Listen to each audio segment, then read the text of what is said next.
संख्या का वर्गमूल, भागफल विधि के उदाहरण, square root of a number, illustrative examples of division method. Hello दोस्तों, इस वीडियो में आपका स्वागत है। पिछली वीडियो में हमने भागफल विधि से पूर्ण वर्ग संख्या का वर्गमूल ज्ञात करना और उसके वर्गमूल में अंकों की संख्या का अनुमान लगाना सीखा था। इस वीडियो में हम इनसे जुड़े कुछ उदाहरण देखेंगे। आइए पहले उदाहरण को देखते हैं। एक हॉल में 961 कुर्सियां हैं। उन्हें इस प्रकार व्यवस्थित करना है कि प्रत्येक पंक्ति में उतनी ही कुर्सियां हों जितनी की पंक्तियों की कुल संख्या है। तो क्या आप बता सकते हैं इस प्रकार कितनी पंक्तियां बनेंगी? यहाँ हमें 961 कुर्सियों को इस प्रकार व्यवस्थित करना है कि प्रत्येक पंक्ति में उतनी ही कुर्सियां हों जितनी की पंक्तियों की कुल संख्या है। लेकिन यह तभी संभव होगा अगर कुर्सियों की कुल संख्या, जो हमें यहाँ 961 दी गई है, एक पूर्ण वर्ग संख्या हो। अगर यह पूर्ण वर्ग संख्या है तो इसके वर्गमूल से हमें पंक्तियों और प्रत्येक पंक्ति में कुर्सियों की संख्या प्राप्त हो जाएगी। चलिए भागफल विधि से संख्या 961 का वर्गमूल ज्ञात करें। सबसे पहले हम संख्या 961 के आसपास इस प्रकार से रेखाएं बनाएंगे और इस पर बार लगाएंगे। इस संख्या में अंकों की संख्या विषम है, इसलिए सबसे बाईं ओर के बार के नीचे सिर्फ एक ही अंक होगा। अब एक ऐसी संख्या ढूंढेंगे जिसका वर्ग सबसे बाईं वाली बार के नीचे की संख्या यानी 9 के बराबर या उससे छोटा हो। यहाँ वो संख्या 3 है। 3 इस संख्या का भाजक है और भागफल का पहला अंक भी। 9 को भाज्य की पहली संख्या 9 के नीचे लिखिए और दोनों का घटाव कर दीजिए। यहाँ हमें 0 प्राप्त हो रहा है। प्राप्त शेषफल के आगे अगले बार के नीचे की संख्या को लिखेंगे। अब नए भाजक के इकाई स्थान के लिए एक रिक्त स्थान छोड़िए और पुराने भाजक के इकाई स्थान के अंक को 2 से गुणा कीजिए। इसके बाद प्राप्त गुणनफल को रिक्त स्थान के आगे इस प्रकार लिखिए।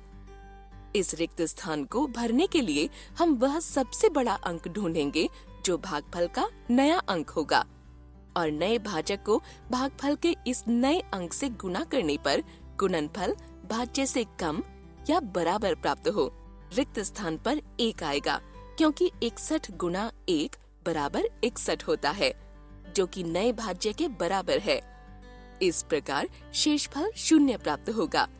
अब दी गई संख्या में कोई अंक शेष नहीं बचा है। इस प्रकार हमें 961 का वर्गमूल 31 प्राप्त हो रहा है। अतः हॉल में कुर्सियों की कुल 31 पंक्तियां होंगी और हर पंक्ति में 31 कुर्सियां होंगी। आइए अब एक और उदाहरण देखते हैं। वह सबसे छोटी प्राकृत संख्या ज्ञात कीजिए जिसे अगर 1000 में जोड़ा जाए तो हमें एक पूर्ण वर्ग संख्या प्राप्त हो। आप चाहें तो वीडियो को यहाँ रोककर सवाल को हल कर सकते हैं।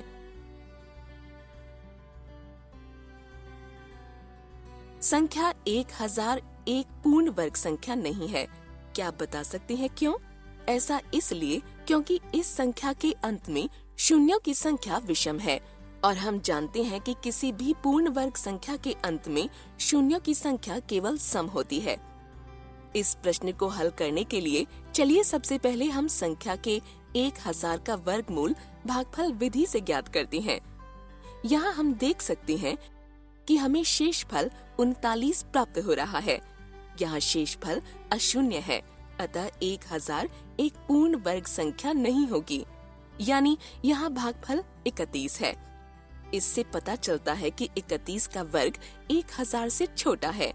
क्योंकि संख्या 32 संख्या 31 से बड़ी है, इसलिए संख्या 32 का वर्ग भी 31 से बड़ा होगा। 32 का वर्ग 1024 होता है।